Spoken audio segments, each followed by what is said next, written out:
তো দাদা এই হচ্ছে ঘটনা। সামান্য ব্যাপার বলুন, এ নিয়ে তিলকে তাল করছে কিছু গ্রামের লোক। ব্যাপারটা যখন কোর্টে গেছি তাহলে তুই চিন্তা করছো কেন? কি বলছেন দাদা? চিন্তা তো করতেই হবে।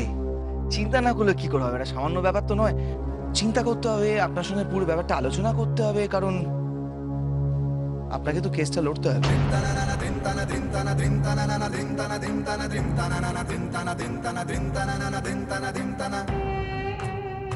না দাদা, এভাবে তাকাবেন না দাদা। কোনো ওজোর আপত্তি শুনছি না, লড়তে আপনাকে হবেই দাদা। 27 তারিখ ডেট লিখে রাখবেন, অন্য সব কাজ ক্যান্সেল। আমি ক্রিমিনাল লয়ার, এই ধরনের কেস আমি করি না। এবার এক কাজ করো, আমি দীপকে বলে দিচ্ছি, তুমি ওর সঙ্গে কথা বলো, ও ব্যবস্থা করে দেবে।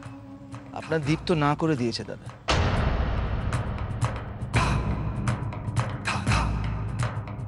তুমি দীপের সঙ্গে কথা বলেছো? ও না বলেছে? সেই জন্যই তো আপনার কাছে আসা দাদা।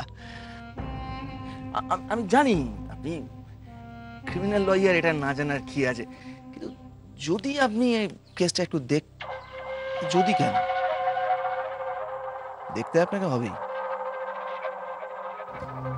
দেখতেই হবে? আমার জন্য প্লিজ।